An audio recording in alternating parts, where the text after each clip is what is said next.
हा कुठून मिळेल? सर्वात महत्वाचा पैसा आहेच, पण पैसा असून उद्योग नाही होत. उद्योग असल्यानंतर उद्योग करण्यासाठी पैसा नक्की पाहिजे, पण पैसा असला की उद्योग करता येत नाही. पैशाचा विनियोग हा अतिशय चांगल्या प्रकारे करता येण्यासाठी आपल्याकडे उत्तम प्रॉडक्ट पण पाहिजे. म्हणजे आपल्याला आधी गरज लक्षात घेतली पाहिजे. गरज घेतल्यानंतर आपला प्रोजेक्ट रिपोर्ट तयार व्हायला हवाय, आणि एकदा प्रोजेक्ट रिपोर्ट तयार झाला की आपल्याला कुठल्या क्षेत्रात आपण करतो आहोत हे बघून आपल्याला कोणती योजना लागू आहे म्हणजे आपल्याला पैसे मिळतील. दोन प्रकारे पैशाचे सोर्स आहेत. एक म्हणजे स्वनिधी, स्वतःकडे असलेला पैसा, आपल्या कुटुंबाचा जर बिझनेस असेल तर कौटुंबिक पैसा आपल्या मालकीचा, किंवा बँकेच्या लोन मधून पैसा. हे सगळं करताना आपल्याला सरकारी योजनांची माहिती असणं आवश्यक आहे. मित्रांनो, मी तोच विषय घेऊन मुद्दाम आपल्याशी संवाद साधणार आहे की थोडक्यात मी आधी सांगितलं, ज्यांचं उद्योग करायचं हे उद्दिष्ट ठरलं असेल तर त्यांना हे कळलं पाहिजे की आपल्याला हँडहोल्डिंग कोण करणार आहे, आपल्याला मार्गदर्शन कोण करणार आहे.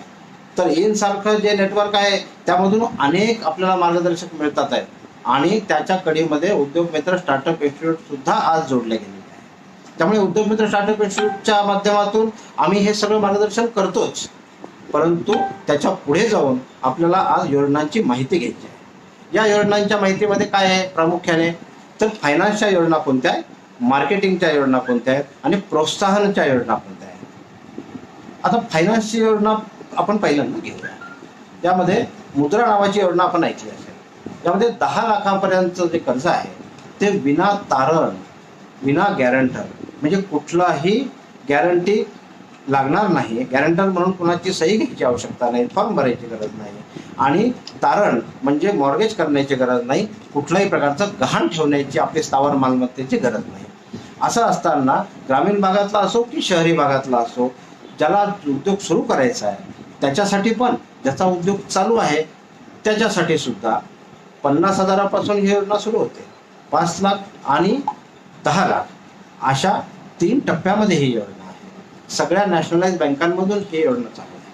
त्यामुळे 10.5% व्याजाने आपल्याला मुद्राचं कर्ज हे मिळू शकतं. पण मित्रांनो, यासाठी प्रोजेक्ट रिपोर्ट अत्यंत महत्त्वाचा आहे, आणि आपल्याला प्रोजेक्ट रिपोर्ट जर घ्यायचा असेल तर प्रोजेक्ट रिपोर्ट करताना आपल्याला तज्ञाची मदत पण घेणं गरजेचं आहे. मुद्राची जशी योजना आहे ही योजना 18 ते 45 वयोगटातील तरुणांसाठी आहे, आणि 50 वय म्हणजे 5 वर्ष फ्लेक्झिबिलिटी ही SC ST कॅटेगरीतले तरुण तरुणी असतील किंवा महिला असतील तर 50 वर्षापर्यंत आपण त्यामध्ये त्याचा फायदा घेऊ शकतो.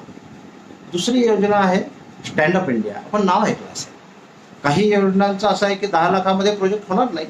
माझ्या मशिनरीची किंमत जर 20-25 लाख आहे, वरतून वर्किंग कॅपिटल लागतील, जागेला लागतील, तर आपल्याला 1 कोटी रुपयापर्यंत जर का आपल्याला प्रोजेक्ट रिपोर्ट आपला असेल तर स्टँडअप इंडिया या योजनेच्या अंतर्गत आपल्याला परत एकदा राष्ट्रीयकृत बँकांच्या माध्यमातून आपल्याला फायनान्सची उपलब्धता होऊ शकते.